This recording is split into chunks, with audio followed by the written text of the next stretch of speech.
सबसे पहले हम स्टार्ट करते हैं सुपरफिशियल स्किन या सॉफ्ट टिश्यू इन्फेक्शन में, जिसमें हम 3 कैटेगरीज पढ़ेंगे। क्या क्या आएगा इसमें? इम्पिटिगो, सेल्यूलाइटिस एंड एरिसिपेल्स। सबसे पहले स्टार्ट करते हैं इम्पिटिगो से, जिसे हम क्या बोलते हैं? पायोडर्मा भी बोलते हैं। इंपॉर्टेंट है, याद होना चाहिए। इम्पिटिगो जिसे हम क्या बोलते हैं? पायोडर्मा भी बोलते हैं। इसकी सबसे पहले आप इमेज देखो, कुछ रेड रेड रैशेस टाइप के आपको दिख रहे हैं, तो इसके अंदर कुछ ऐसी कंडीशन हो जाती है।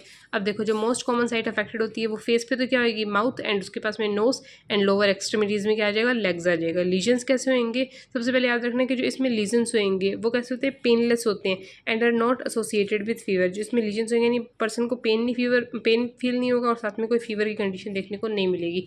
मोस्टली हमने साइड देख ली। अब देखते हैं लीजन्स में क्या। सबसे पहले क्या होता है? स्मॉल, जैसे एक बबल की शेप में स्किन के ऊपर कुछ हल्का सा उभार फील होगा, तो कुछ रेड पेप्यूल्स मिलेंगे, जिसे हम क्या बोलते हैं? एक हल्की सी उभार सी लीजन्स फील होंगे। सबसे पहले रेड पेप्यूल्स होंगे जो क्या करते हैं? फर्दर एक वेसाइकल का फॉर्म ले लेते हैं। तो सबसे पहले रेड पेप्यूल्स जो फर्दर किस में इवॉल्व जाते हैं? वेसाइकल्स में इवॉल्व जाते हैं, और जिसके बाद में फर्दर किस में इवॉल्व जाएंगे?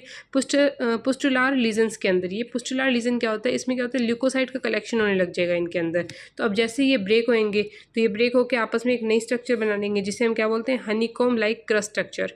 तो याद रखना है कि जो हनीकॉम लाइक क्रस्ट स्ट्रक्चर होती है वो किसमें मिलती है? इम्पिटिगो के अंदर मिलती है।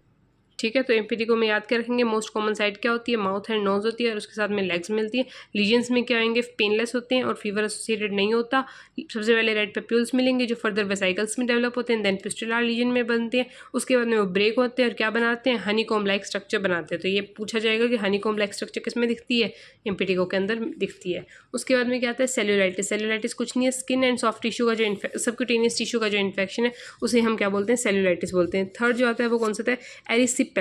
आपको इसको नाम थोड़ा ऐसे बोलो, एरिसिपेलाज, यानी पेलना। पेला मतलब क्या होता है? किसी की पिटाई करना। तो इसी को हम कुछ उस तरह से समझेंगे। तो देखो, सबसे पहले तो ये बात ध्यान रखना कि ये एक सेल्यूलाइटिस की फॉर्म है।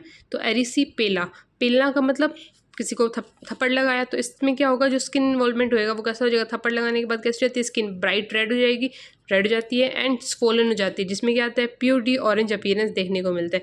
तो याद रखना है कि थप्पड़ लगाने के बाद में ब्राइट रेड स्किन हो जाएगी, स्वोलन हो जाएगी and pure D orange appearance देगी। अब देखो, किसी की पिटाई हुई है तो क्या होता है? उसको फीवर आने के चांसेस रहेंगे एंड वो ट्रिगर भी करेगा, दैट इज चिल्स भी प्रेजेंट होगी, कपकपाहट भी होगी एंड साथ में फीवर भी आएगा। अब देखो, किसी को थप्पड़ लगाना है आपको, तो मोस्ट कॉमन साइट आपकी क्या होगी? गाल के ऊपर, that is malar area of the face. और उसके अलावा अगर आप कहीं उसको और पीटना चाहो तो मोस्टली आप क्या करोगे? उसके पैरों पे पिटाई करोगे, स्टिक्स लेके पैरों पे खूब सारे लगाओगे, जिसलिए हमने क्या बोला? Lower extremities. तो मोस्ट कॉमन साइट क्या होती है? Malar area of the face and lower extremities, and इसके रिकरेंस के चांसेस कॉमन रहते हैं, यानी वापस से रिपीट होने के चांसेस के रहते हैं।